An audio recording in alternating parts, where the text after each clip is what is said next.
아버지, 백설이가 또 아버지 무덤을 파헤치고 있어요. 이놈아, 그만하라니까. 그날도 그랬습니다.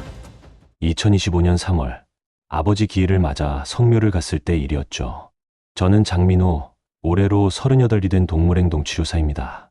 사람들은 제가 개와 고양이의 마음을 읽는다고 하지만 정작 우리 집 진돗개 백설이의 행동만큼은 도무지 이해할 수가 없었습니다. 백설이는 6살 된 흰 진돗개입니다. 아버지가 살아계실 때부터 키우던 녀석이죠. 영리하고 충직한 것으로 유명한 진돗개답게 백설이도 평소엔 얌전하고 말 잘 듣는 아이였습니다. 그런데 유독 아버지 산소에만 오면 미친 듯이 흥분해서 봉분을 파헤치어 들었어요. 처음엔 단순히 아버지를 그리워하는 마음인 줄 알았습니다. 개들도 주인을 잃으면 오랜 시간 슬퍼하니까요. 하지만 백설이의 행동은 그런 수준을 넘어섰습니다.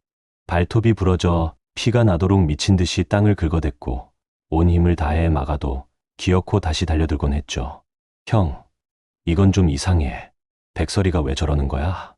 동생 민수가 걱정스러운 표정으로 물었습니다.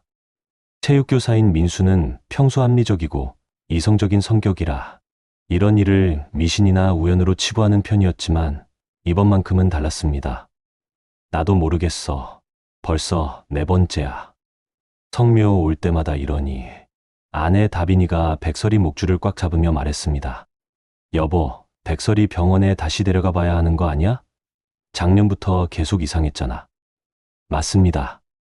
백설이는 아버지가 돌아가신 후 1년 내내 이상 증세를 보였어요. 밥도 제대로 먹지 않고 밤마다 울부짖고 평소 좋아하던 산책도 거부했습니다. 동물병원에서 온갖 검사를 다 해봤지만 신체적으론 아무 이상이 없다는 진단뿐이었죠. 제가 동물행동 치료사로서 가진 모든 지식을 동원해봤습니다. 분리불안, 우울증, 트라우마. 가능한 모든 원인을 생각해보고 치료법도 시도했지만 소용없었어요. 그런데 유독 아버지 산소에만 오면 이렇게 격렬하게 반응하는 겁니다. 백설아, 제발. 아버지도 편히 쉬셔야지. 저는 백설이를 꼭 안고 달래려 했지만 녀석은 제 품에서도 몸부림치며 봉분 쪽을 향해 지저댔습니다. 그 울음소리가 어찌나 구슬픈지 마치 무언가를 간절히 호소하는 것 같았어요. 사실 저희 가족에게 아버지의 죽음은 너무나 갑작스러운 일이었습니다. 작년 4월 평소 건강하시던 아버지가 갑자기 쓰러지셨고 병원에 도착했을 땐 이미 늦은 상태였죠.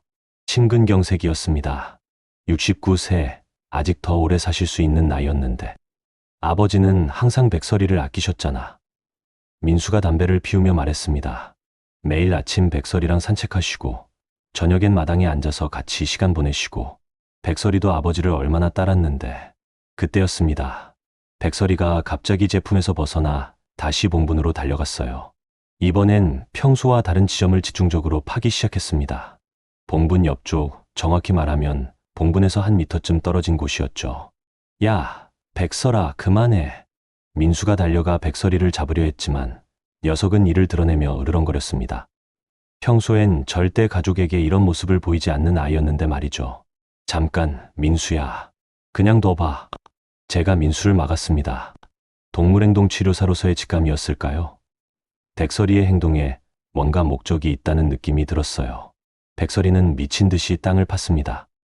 흙이 사방으로 튀고 발톱에서 피가 배어 나왔지만 멈추지 않았어요. 그러다 갑자기 탁 하는 소리와 함께 백설이의 발톱이 단단한 무언가에 닿았습니다. 뭐야, 이게? 다빈이가 놀란 목소리로 물었습니다. 백설이가 판 구멍 속에 하얀색 상자 같은 것이 보였거든요. 플라스틱인지 나무인지 알 수 없는 분명 자연적인 것은 아닌 물체였습니다. 형, 이거 뭔가 이상한데? 민수가 조심스럽게 구멍 가까이 다가갔습니다. 백설이는 그제야 진정하고 물러나 앉았어요. 마치 자신의 임무를 완수했다는 듯이 말이죠. 저는 천천히 구멍에 다가가 그 하얀 상자를 들여다봤습니다. 크기는 대략 30cm 정도, 깊이 묻혀 있어서 전체 모습은 보이지 않았지만 분명 누군가 의도적으로 묻은 것 같았어요. 이거 혹시 아버지 관 옆에 묻은 건가? 다빈이의 말에 모두가 얼어붙었습니다. 아버지 장례를 치를 때 이런 걸 묻은 기억은 없었거든요. 그렇다면 대체 누가, 언제, 왜 이걸 여기에 묻은 걸까요? 백설이는 이제 조용히 앉아 우리를 바라보고 있었습니다. 그 눈빛이 마치 드디어 찾았다고 말하는 것 같았어요. 1년 동안 아파하고 괴로워하던 이유가 바로 이것이었을까요? 경찰에 신고해야 하는 거 아니야? 민수가 불안한 목소리로 말했습니다. 무단으로 남의 묘지에 뭔가를 묻은 거잖아.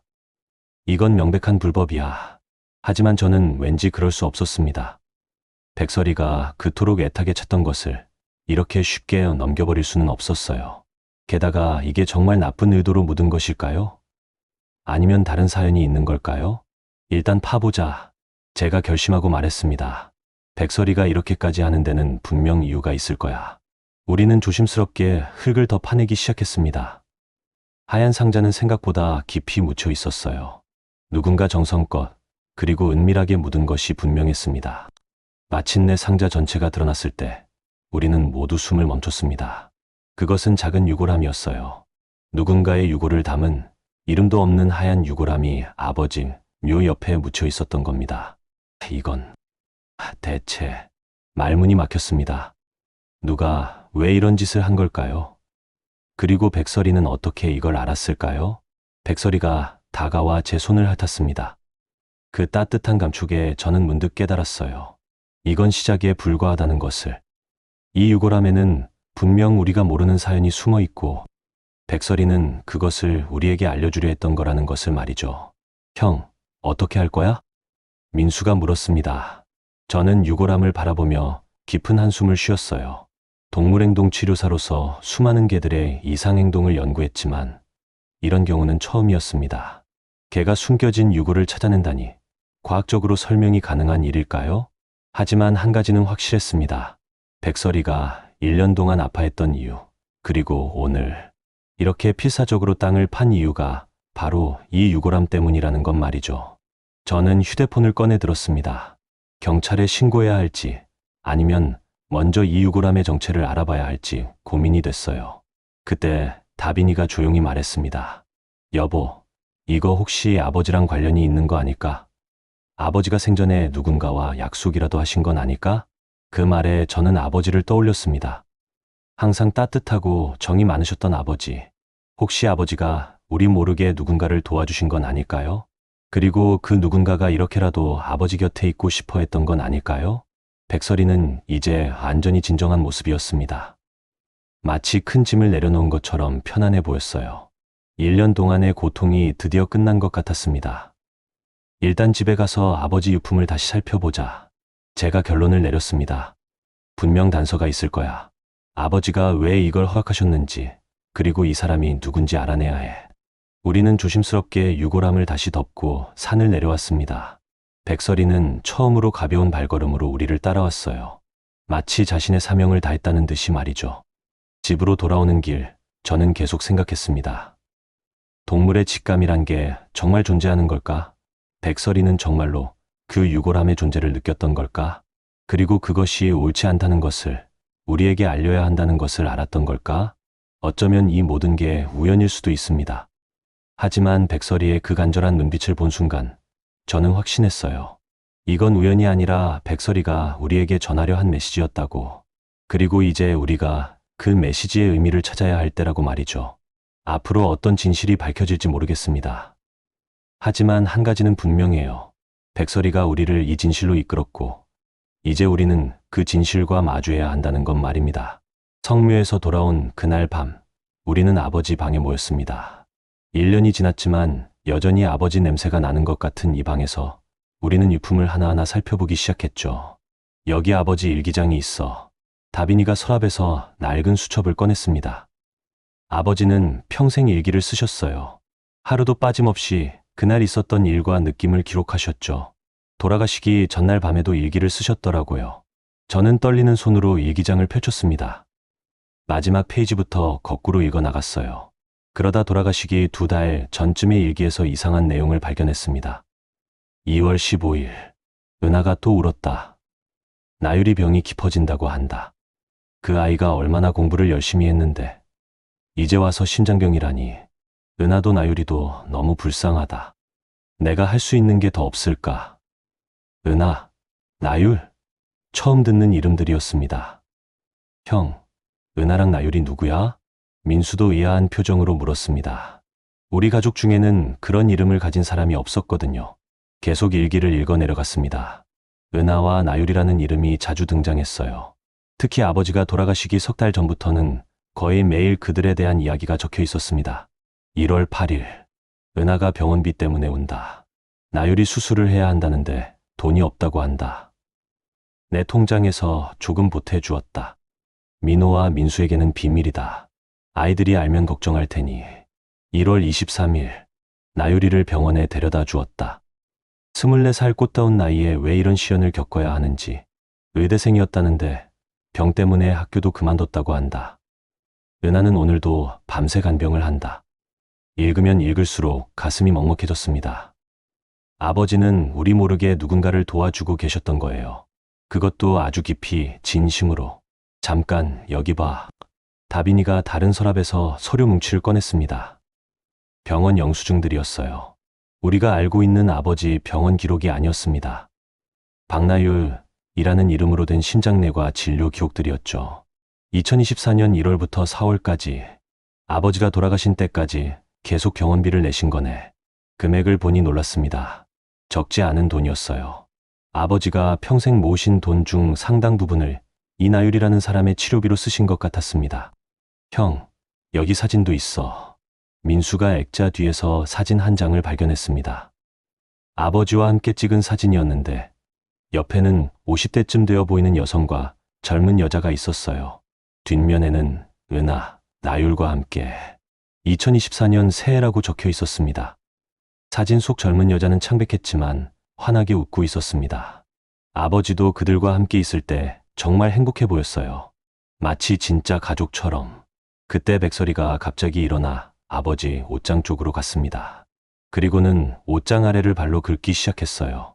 백설아, 또 뭐야? 제가 옷장을 열어보니 구석에 작은 상자가 하나 있었습니다. 그 안에는 편지들이 가득했어요. 모두 은하라는 사람이 아버지께 보낸 편지들이었죠. 선생님, 정말 감사합니다. 선생님 아니었으면 저희 나율이는 벌써. 선생님은 저희에게 아버지 같은 분이세요. 선생님, 나율이가 오늘 좀 좋아졌어요. 선생님이 사주신 약 덕분인 것 같아요.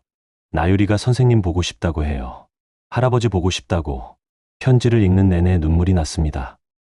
아버지는 그저 돈만 도와준 게 아니었어요. 진심으로 그들을 아끼고 사랑하셨던 겁니다. 아버지가 왜 우리한테 말씀 안 하셨을까? 민수가 눈시울을 붉히며 말했습니다. 아마 우리가 걱정할까봐 그러셨겠지. 다빈이가 대답했습니다. 또 우리가 반대할까 봐 그러셨을 수도 있고. 얼마나 돈을 쓰셨는지 보면. 하지만 저는 달랐습니다. 아버지를 원망하는 마음은 조금도 없었어요. 오히려 자랑스러웠습니다. 돌아가시는 순간까지 누군가를 도우려 하셨던 아버지가. 그런데 문득 한 가지 의문이 들었습니다.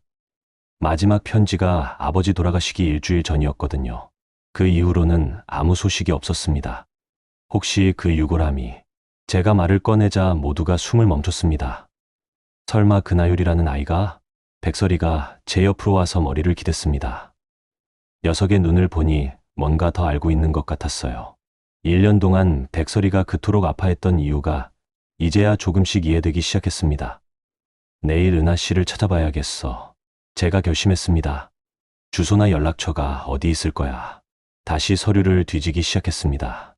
그러다 병원 서류 중에서 보호자 연락처를 발견했어요. 최은하, 간병인이라고 적혀 있었습니다.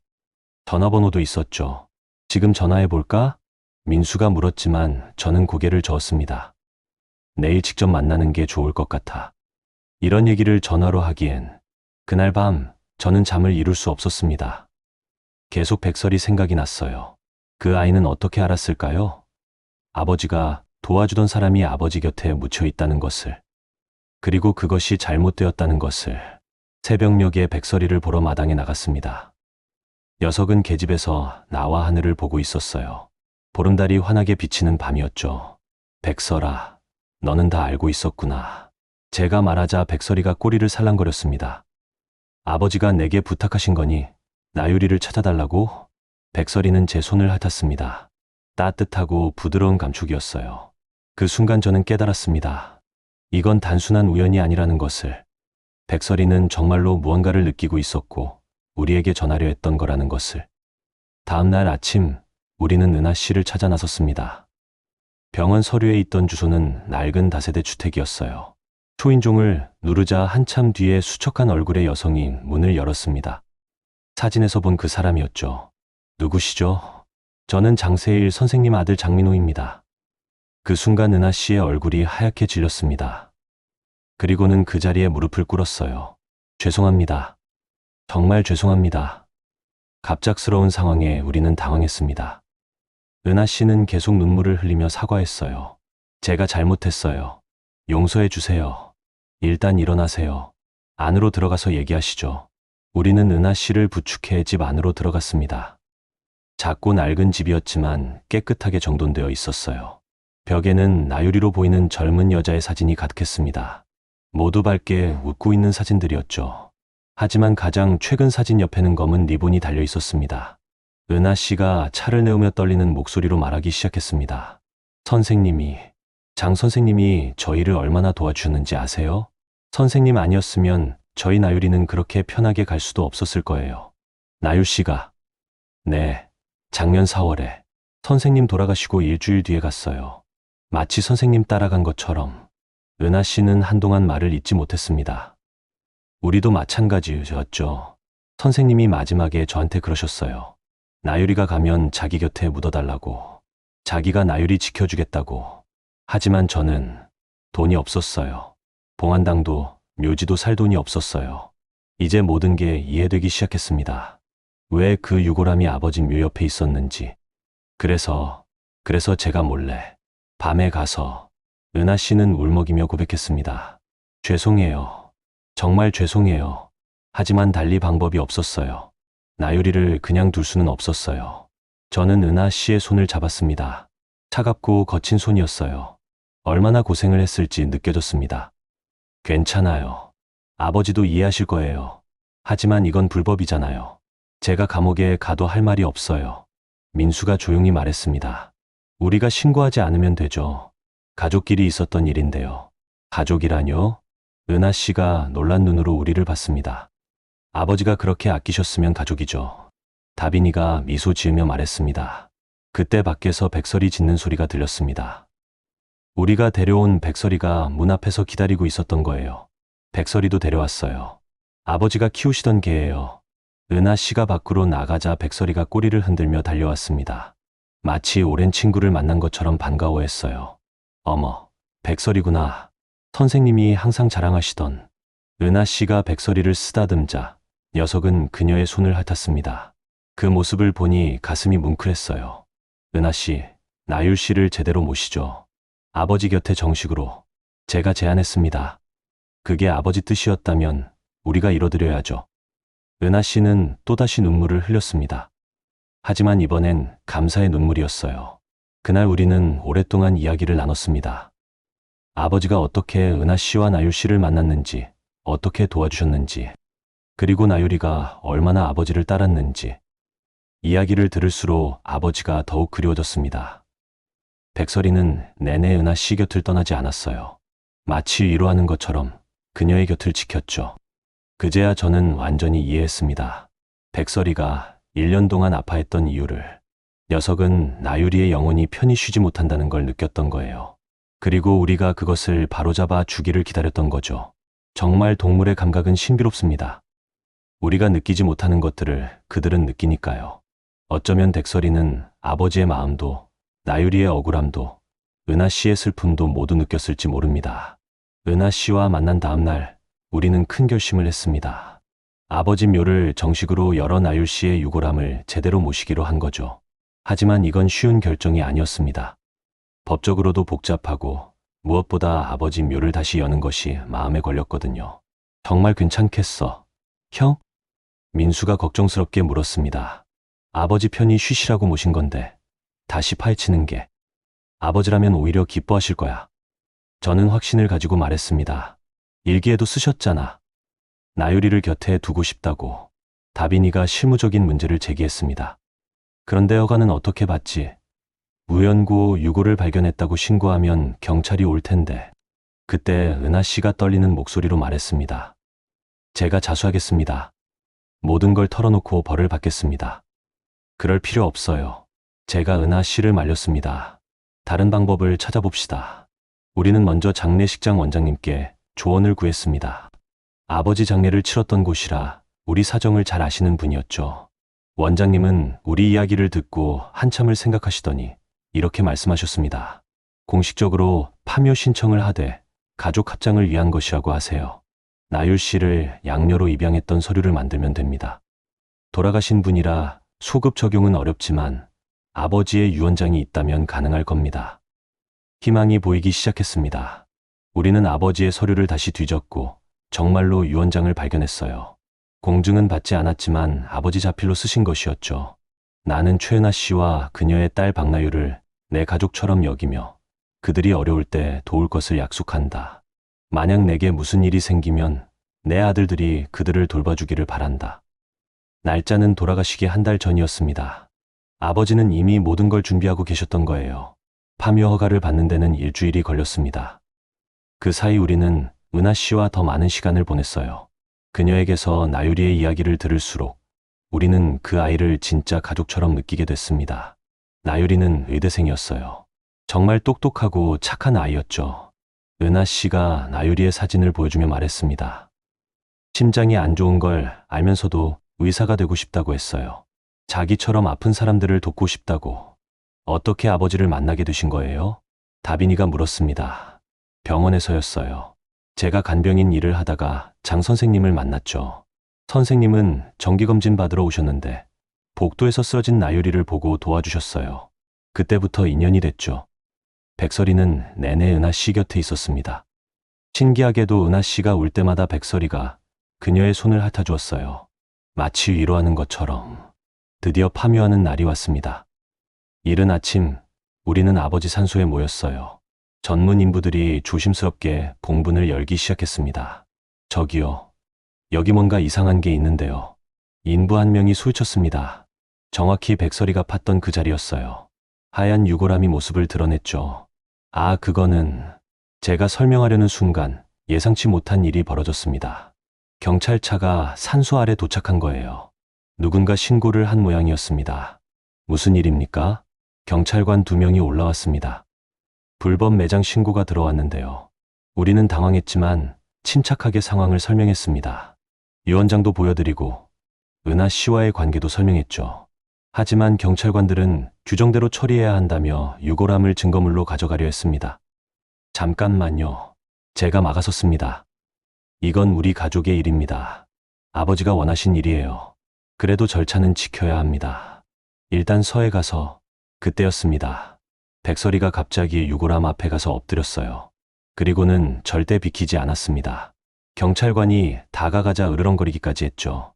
이 개가 왜 이래요? 젊은 경찰관이 당황했습니다. 걔가 이 유골함을 찾아낸 겁니다. 저는 차분히 설명했습니다.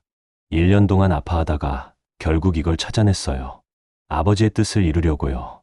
나이 든 경찰관이 잠시 생각하더니 말했습니다. 혹시 장세일 선생님 아드님이신가요? 네, 맞습니다. 아, 장 선생님. 작년에 우리 어머니가 병원에 계실 때 장 선생님이 많이 도와주셨어요. 같은 병실에 계셨는데 어머니 간병하는 거 보시고 도시락도 나눠주시고. 분위기가 바뀌기 시작했습니다. 나이 든 경찰관이 젊은 동료에게 뭔가 속삭였어요. 이거 그냥 가족 간 합장으로 처리하면 안 됩니까? 경찰관이 물었습니다. 네, 저희도 그걸 원합니다. 은하 씨가 앞으로 나왔습니다. 제가 잘못했습니다. 하지만 나유리는, 제 딸은 아무 잘못이 없어요. 제발 편히 쉬게 해주세요. 경찰관들은 서로 눈빛을 주고받더니 결정을 내렸습니다. 알겠습니다. 하지만 서류는 제대로 작성해 주세요. 그리고 앞으로는 이런 일이 없도록 해주시고요. 그들이 떠난 후 우리는 안도의 한숨을 쉬었습니다. 백설이도 그제야 유골함에서 물러났어요.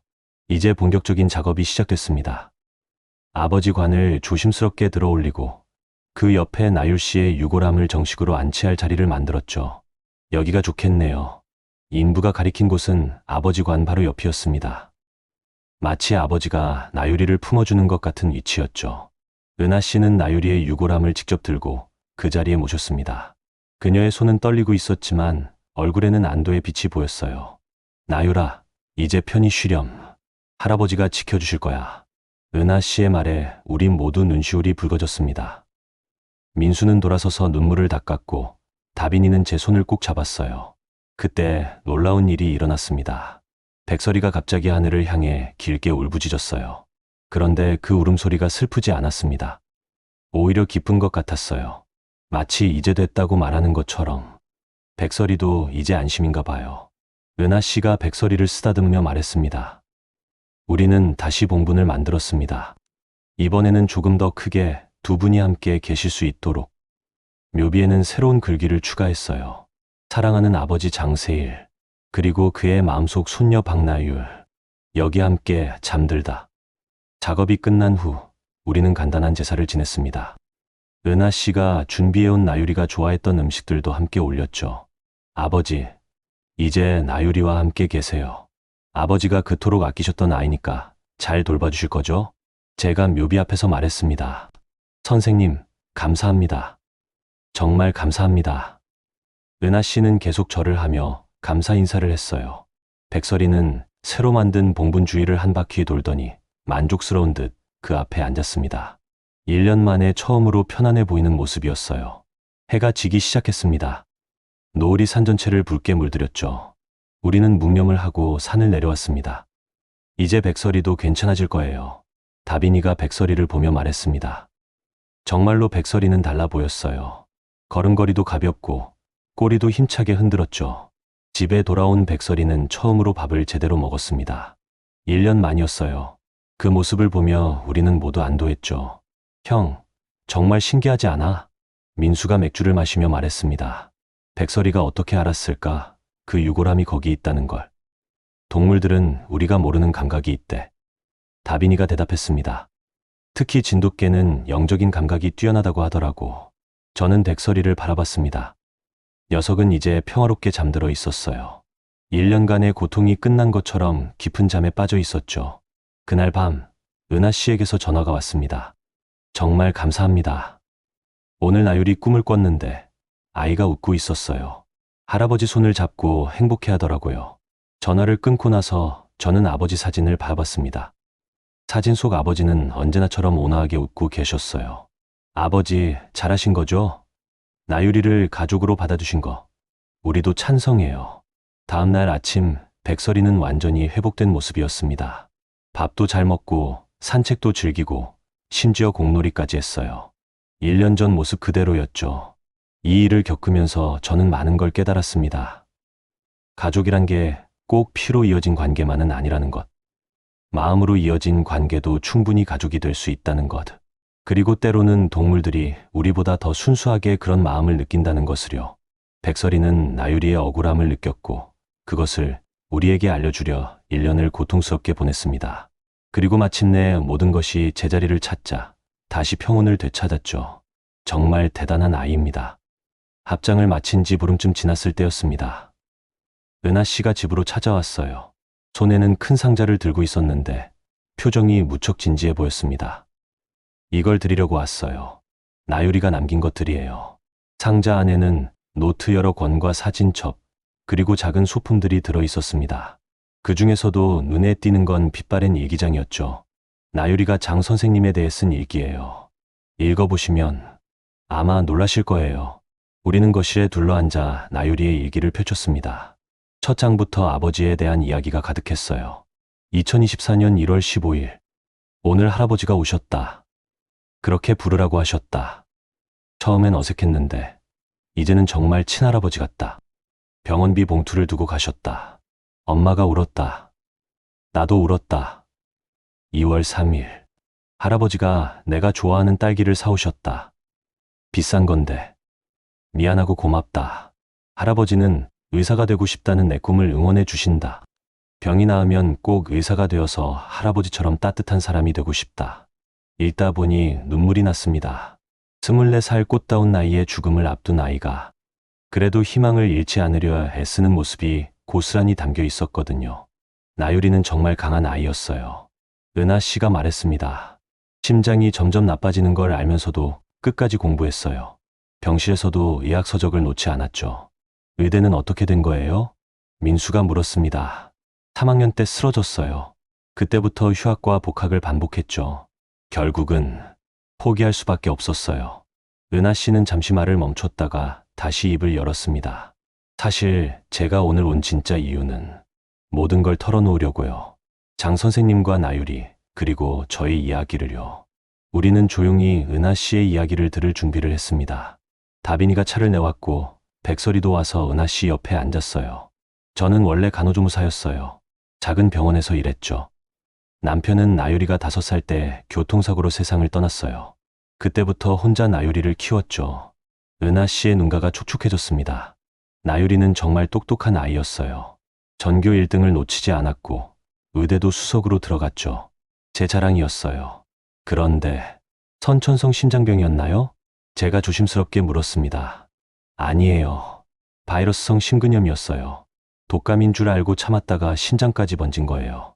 의대생이었는데도, 아니, 의대생이라서 더 참았나 봐요. 바쁘다고, 괜찮다고. 은하 씨는 한숨을 쉬었습니다. 처음엔 약물 치료로 버텼어요. 하지만 점점 악화됐죠.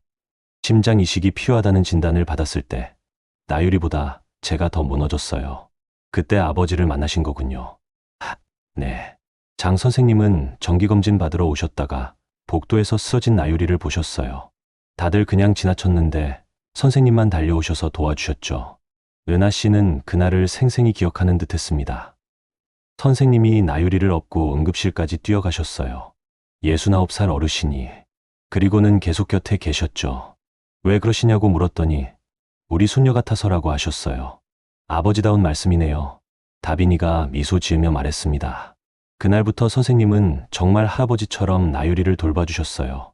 병원비는 물론이고 매일 찾아오셔서 말동무도 해주시고 맛있는 것도 사오시고. 은하 씨는 상자에서 사진 한 장을 꺼냈습니다. 병실에서 찍은 사진이었는데 아버지와 나유리가 함께 웃고 있었어요. 이 사진이 나유리가 마지막으로 웃은 사진이에요. 선생님이 돌아가시기 사흘 전이죠. 아버지도 본인 건강이 안 좋으신 걸 아셨을까요? 민수가 물었습니다. 아마 아셨을 거예요. 얼굴이 많이 안 좋아 보이셨거든요. 그런데도 끝까지 나유리 곁을 지켜주셨어요. 은하 씨는 깊은 숨을 들이쉬고 말을 이었습니다. 선생님이 돌아가신 날, 나유리가 이상한 말을 했어요. 엄마, 할아버지가 꿈에 나타나셔서 곧 만나자고 하셨어 라고요. 그리고 일주일 뒤, 나유리도 떠난 거군요. 네. 마치 기다렸다는 듯이 평온하게 갔어요. 고통스러워하지도 않고 그냥 잠들듯이. 은하 씨는 또 다른 것을 꺼냈습니다. 작은 봉투였는데 안에는 편지가 들어 있었어요. 이건 나유리가 장 선생님께 쓴 마지막 편지예요. 붙이지 못한 편지죠. 떨리는 손으로 편지를 펼쳤습니다. 사랑하는 할아버지께.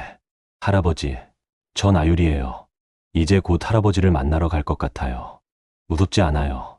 할아버지가 계시니까요. 짧은 시간이었지만 할아버지 손녀가 될 수 있어서 행복했어요.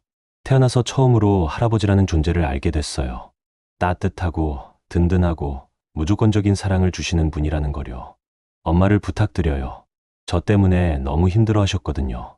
할아버지 아드님들이 엄마를 가족으로 받아주시면 좋겠어요. 할아버지, 저 잘했죠?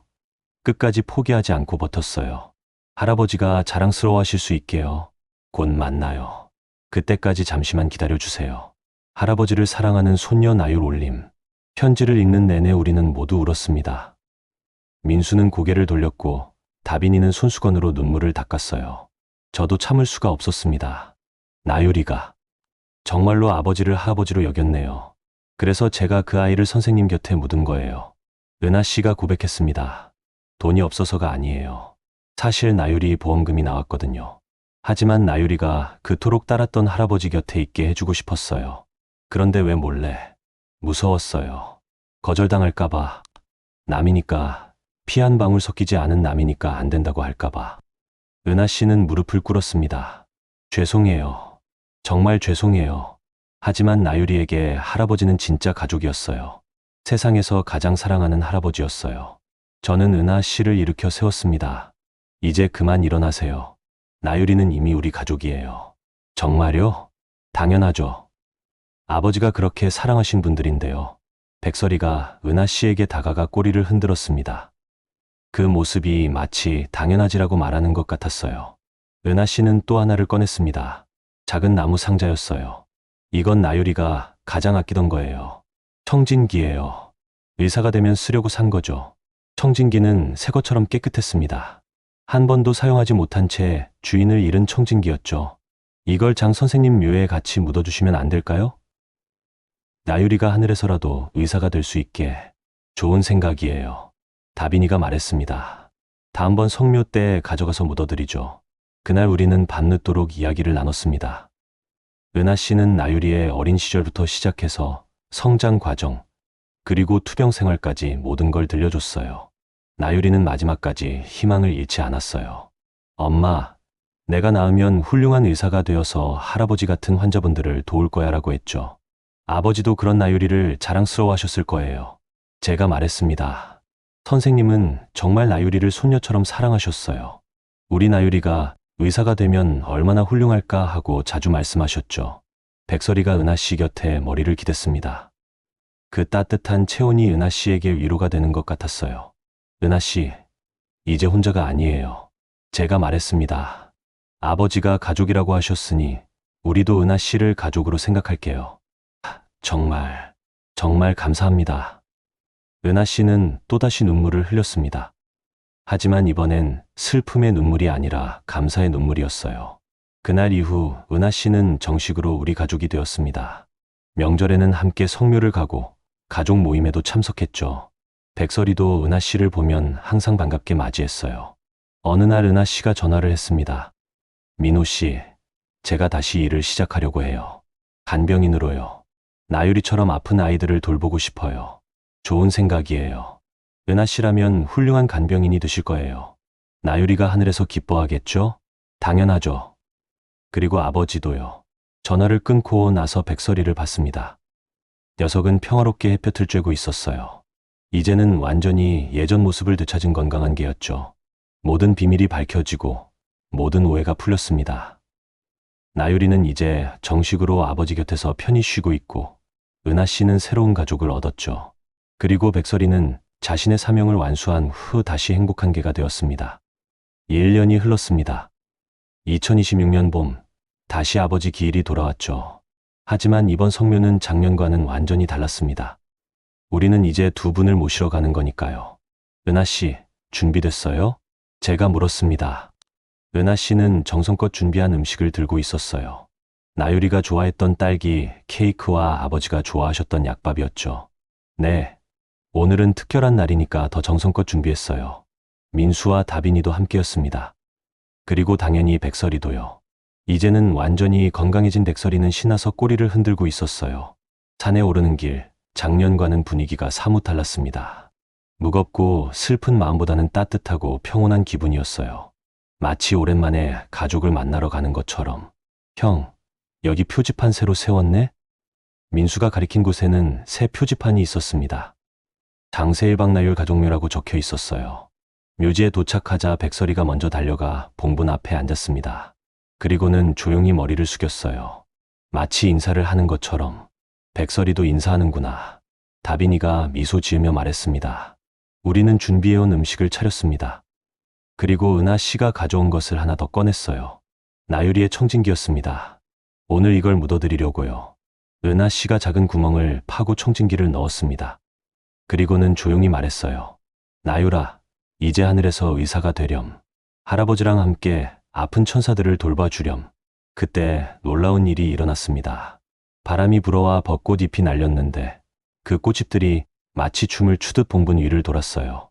백설이가 그 광경을 보며 짖었는데 기쁜 듯한 소리였습니다. 아버지, 잘 계시죠? 제가 묘비에 손을 대고 말했습니다. 나유리와 함께 계시니 외롭지 않으시죠? 저희도 이제 은하 씨와 함께 잘 지내고 있어요. 은하 씨가 눈물을 닦으며 말했습니다. 선생님, 정말 감사합니다. 덕분에 나유리도 저도 가족을 얻었어요. 우리는 둘러앉아 도시락을 먹었습니다. 화창한 봄날, 벚꽃이 흩날리는 가운데 우리는 마치 소풍 온 것처럼 즐거운 시간을 보냈어요. 작년 이맘때를 생각하면 정말 꿈만 같아요. 민수가 말했습니다. 그때는 백설이가 미친 듯이 땅을 파고 있었는데 그게 다 이유가 있었던 거지. 다빈이가 백설이를 쓰다듬으며 말했습니다. 우리 백설이가 영웅이야. 백설이는 자랑스러운 듯 고개를 들었어요. 정말로 이 모든 일의 시작은 백설이었죠. 백설이가 아니었다면 나유리는 여전히 외롭게 땅속에 있었을 거고 은하 씨는 죄책감에 시달렸을 거예요. 점심을 먹고 나서 우리는 묘지 주변을 정리했습니다. 잡초를 뽑고 새 꽃을 심었어요. 은하 씨는 나유리가 좋아했던 라벤더를 가져와 심었습니다. 나유리가 라벤더 향을 좋아했어요. 병실에도 항상 라벤더 향기가 났죠. 이제 여기도 라벤더 향이 날 거예요. 제가 말했습니다. 해가 기울기 시작했을 때 우리는 마지막 인사를 했습니다. 그런데 은하 씨가 뭔가를 더 꺼냈어요. 편지 봉투였습니다. 이건 제가 장 선생님과 나유리에게 쓴 편지예요. 읽어드리고 싶어요. 은하 씨는 떨리는 목소리로 편지를 읽기 시작했습니다. 사랑하는 장 선생님, 그리고 내 딸 나유리에게. 1년이 지났습니다. 처음엔 어떻게 살아야 할지 막막했어요. 하지만 이제는 괜찮아요. 민호 씨 가족이 저를 받아주었거든요. 선생님 아들들은 정말 선생님을 닮았어요. 따뜻하고 배려심이 깊어요. 특히 백설이를 보면 선생님 생각이 나요. 그렇게 충직하고 영리한 아이를 키우셨던 선생님의 마음을 이제야 알 것 같아요. 나유라, 엄마는 다시 간병인 일을 시작했어. 너처럼 아픈 아이들을 돌보고 있단다. 그 아이들을 보면 내 생각이 나. 하지만 이제는 슬프지만은 않아. 내가 하늘에서 할아버지와 함께 행복할 거라고 믿으니까. 올해부터 우리가 함께 하기로 한 약속이 있어. 매년 이날 가족들이 모두 모여서 너희를 찾아오기로 했어. 그리고 각자 1년 동안 있었던 좋은 일을 하나씩 이야기하기로 했지. 먼저 시작할게. 엄마는 오래 간병했던 아이 중 한 명이 완치 판정을 받았어. 그 아이 엄마가 우는 걸 보면서 생각했어. 아, 이게 나유리가 원했던 일이구나. 사람을 살리는 일 말이야. 선생님, 나유라, 우리는 이제 정말로 가족이 됐어. 서류상으로도, 마음으로도. 고마워요. 정말 고마워요. 편지를 다 읽고 나자 모두 조용해졌습니다. 바람 소리만 들릴 뿐이었죠. 그때 백설이가 하늘을 향해 짖었어요. 길고 맑은 소리였습니다. 이제 우리 차례야. 민수가 일어서며 말했습니다. 저는 올해 제자 중 한 명이 국가대표가 됐어요. 아버지가 살아계셨다면 정말 좋아하셨을 텐데. 다빈이도 이어서 말했습니다. 저는 병원에서 어려운 수술을 성공시켰어요. 할아버지가 된 환자분이 고맙다고 우시는데 아버님 생각이 났어요. 제 차례가 왔습니다. 저는 백설이 덕분에 특별한 연구 결과를 얻었어요. 동물이 사람의 감정을 얼마나 깊이 이해하는지에 대한 논문을 발표했죠. 심사위원들이 백설이 이야기를 듣고 모두 감동했어요. 백설이가 제 옆으로 와서 꼬리를 흔들었습니다. 정말로 이 모든 게 백설이 덕분이었어요. 해가 완전히 기울었을 때 우리는 산을 내려왔습니다. 작년과는 달리 모두의 표정이 밝았어요. 슬픔보다는 감사가, 그리움보다는 평온이 가득했죠. 집으로 돌아오는 차 안에서 은하 씨가 말했습니다. 내년에는 나유리 친구들도 데려와도 될까요? 나유리를 기억하는 아이들이 있거든요. 당연하죠. 가족의 친구도 가족이니까요. 다빈이가 대답했습니다. 그날 밤 저는 아버지 방에서 일기를 썼습니다. 아버지처럼 매일 쓰지는 못하지만 특별한 날엔 기록을 남기려고 해요. 2026년 4월 15일. 오늘 아버지와 나유리를 뵙고 왔다. 이제 우리는 6명의 가족이다. 아버지, 나유리, 은하씨, 민수, 다빈이, 그리고 나. 아, 백설이까지 하면 7이구나. 가족이란 게 꼭 피로만 이어지는 건 아니라는 걸 배웠다. 마음으로 이어진 관계도 충분히 가족이 될 수 있다.